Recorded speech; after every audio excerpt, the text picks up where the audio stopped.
लोकसभा चुनाव का रिजल्ट आने में सिर्फ 7 दिन बचे हैं, लेकिन नंबर्स को लेकर लगातार बातें हो रही। हर एक्सपर्ट अपने हिसाब से अपना अपना नंबर बता रहा है, लेकिन एक बात जो ज्यादातर लोग कह रहे हैं वो ये कि बंगाल और ओडिशा जैसे राज्य इस चुनाव में गेम चेंजर साबित हो सकते हैं। बंगाल में नरेंद्र मोदी और ममता बनर्जी की डायरेक्ट फाइट है और लोकसभा चुनाव के फाइनल राउंड में सबसे जबरदस्त लड़ाई बंगाल में ही हो रही है।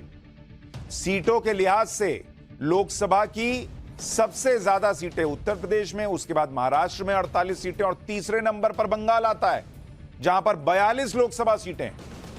इस बड़ी फाइट के बीच बंगाल के बारे में प्रधानमंत्री नरेंद्र मोदी ने बहुत बड़ी भविष्यवाणी भी कर दी है और ममता बनर्जी की टेंशन को बढ़ा दिया है। दरअसल पीएम मोदी ने यह बड़ी बात कह दी कि पूरे देश में, सुनिए बड़ी बात, वो कह रहे हैं कि पूरे देश में बीजेपी का जो बेस्ट परफॉर्मेंस है वो बंगाल में होने वाला है।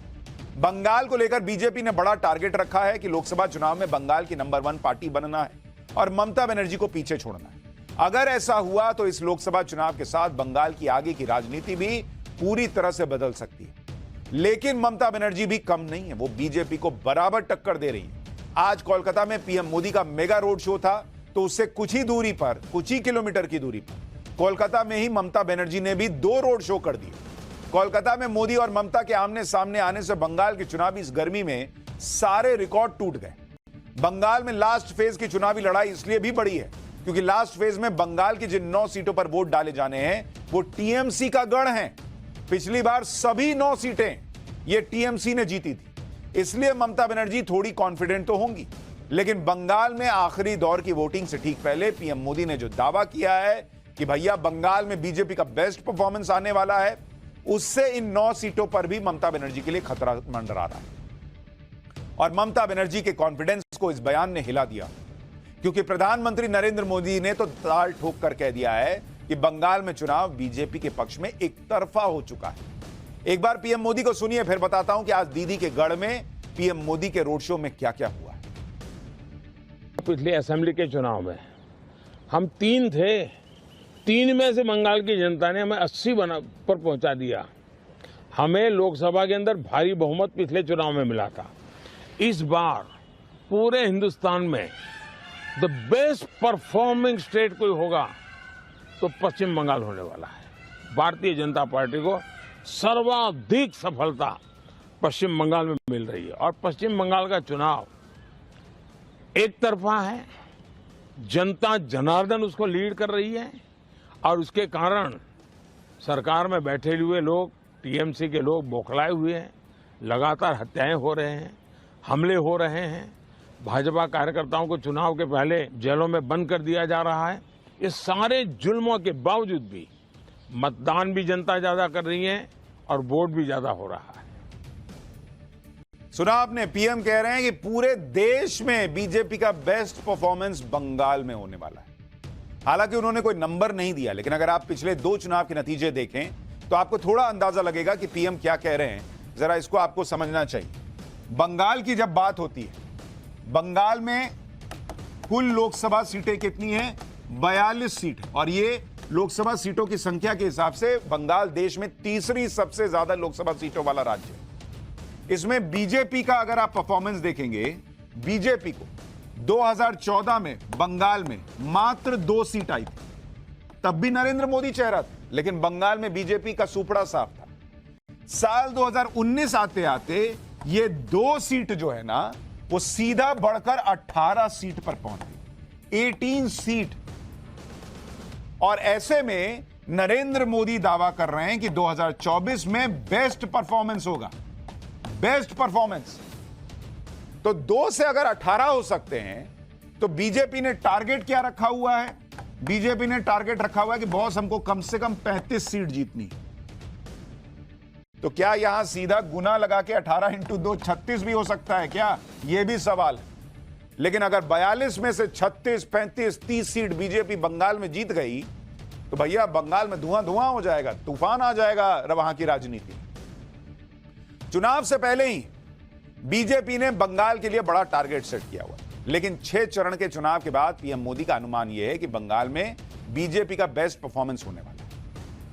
हो सकता है कि कुछ लोगों को लग रहा हो कि बंगाल में कैसे बीजेपी इतना बड़ा चमत्कार कर सकती है, ममता बनर्जी की राजनीति जो इतने सालों की है उसको कैसे धुआं धुआं कर सकती है, उसको कैसे गायब कर सकती है।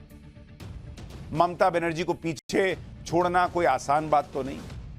बहुत लोग ये मानेंगे नहीं कि बंगाल में बीजेपी रिकॉर्ड तोड़ सीटें ला पाई, लेकिन इस बात को भी देखना होगा कि बीजेपी ने बंगाल में कम समय में बड़ी ग्रोथ की।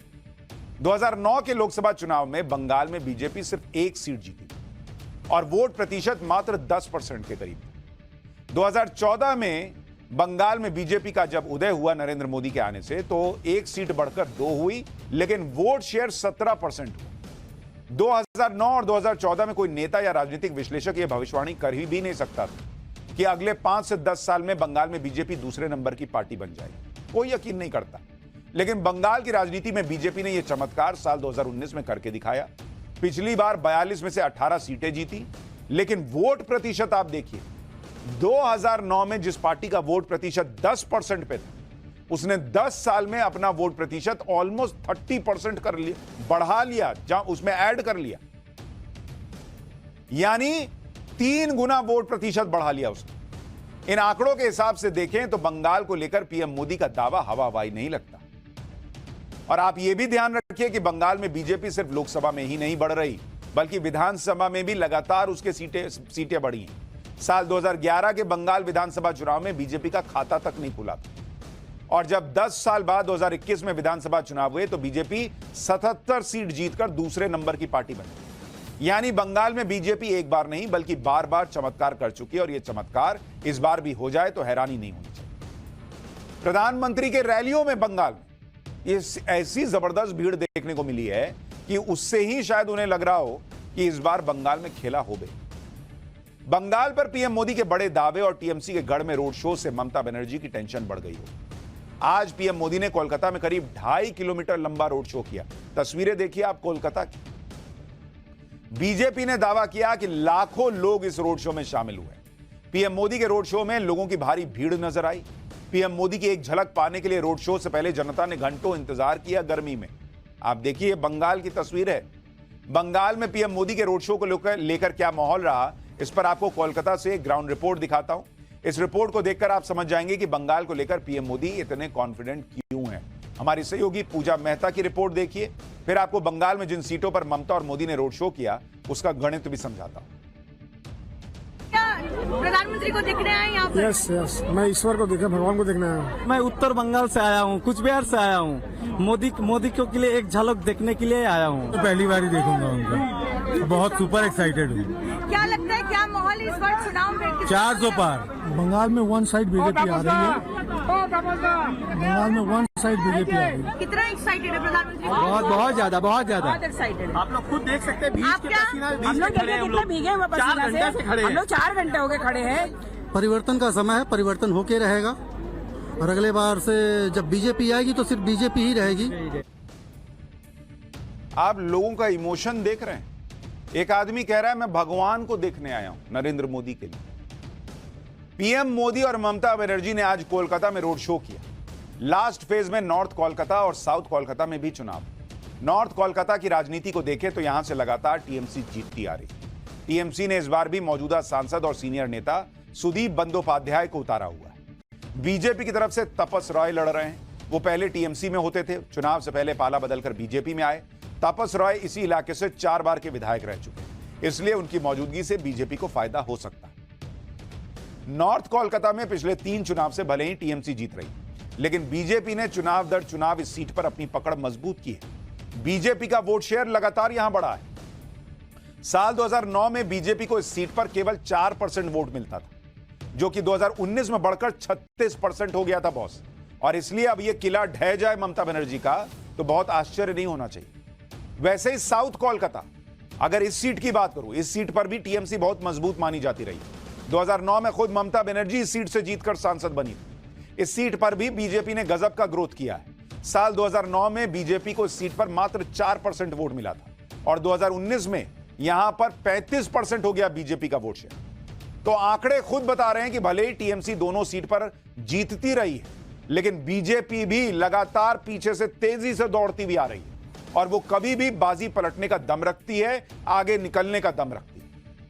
लास्ट फेज में बंगाल में टीएमसी का दबदबा है, लेकिन टीएमसी की घबराहट का अंदाजा आप इस बात से लगा सकते हैं कि जब पीएम मोदी टीएमसी के गढ़ में रोड शो के लिए उतरे तो उनके इफेक्ट को कम करने के लिए आज ममता बनर्जी ने भी उसी इलाके में 2-2 रोड शो कर दिए।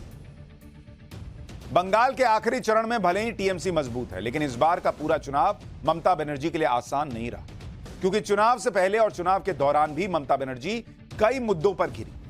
चुनाव से ठीक पहले एक तो संदेशखाली में महिलाओं पर अत्याचार और टीएमसी नेताओं की गुंडागर्दी की वजह से ममता सरकार को बड़ी फजीहत झेलनी पड़ी। बीजेपी ने संदेशखाली के मुद्दे को चुनाव में खूब उछाला। इसी तरह बीच चुनाव में कोलकाता हाईकोर्ट ने साल 2010 से जारी सभी ओबीसी सर्टिफिकेट को गैरकानूनी बताते हुए रद्द कर दिया। इसमें बड़ी संख्या में मुस्लिम जातियों को ओबीसी के तहत आरक्षण दिया गया था। क्योंकि मुस्लिम वोटर ममता बनर्जी का बड़ा वोट बैंक है, इसलिए फैसला ममता बनर्जी के लिए बड़े झटके की तरह माना गया। इसके अलावा बीच चुनाव में ममता बनर्जी ने जिस तरह एक संत पर दंगे कराने के आरोप लगाए, उससे संत समाज नाराज हो गया। ममता बनर्जी को इनकी नाराजगी से भी नुकसान हो सकता है। इन मुद्दों के अलावा राजनीतिक लड़ाई में ममता बनर्जी घिरती चली गई, क्योंकि दूसरे स्टेट में तो विपक्ष ने साथ मिलकर बीजेपी के खिलाफ संयुक्त कैंडिडेट उतारे, लेकिन बंगाल में ममता बनर्जी ऐसा नहीं कर पाई। वहां कांग्रेस जो है वो ममता बनर्जी की पार्टी के लिए ही गड्ढा खोदती रही। अधीर रंजन चौधरी ममता बनर्जी को ही कोसते रहे।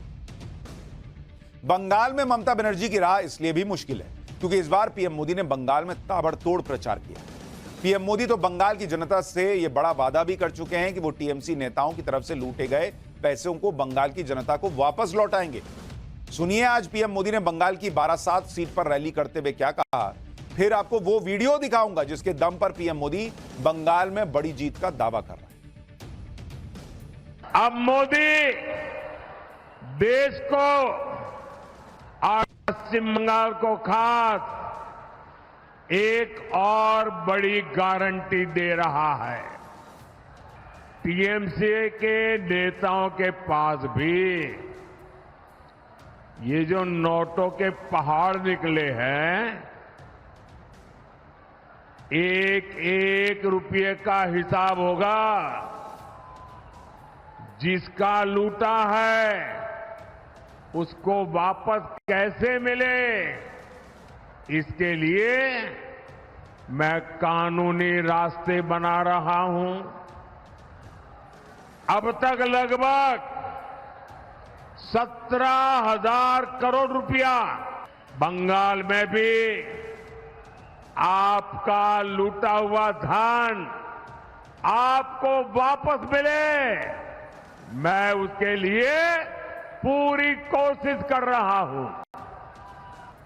देश में संविधान संविधान संविधान, तानाशाही तानाशाही तानाशाही, ये रात दिन चिल्लाने वालों की जमात, ये जो जमात है ना, वो पश्चिम बंगाल में क्या हो रहा है जरा यहां आकर देखो, आपकी बोलती बंद हो जाएगी।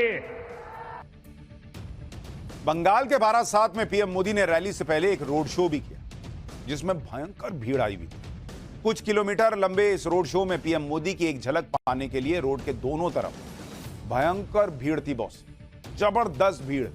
बंगाल में जिस तरह से पीएम मोदी के लिए भीड़ उमड़ रही है, वो बंगाल में पीएम मोदी के दावों से मैच करता दिखता है।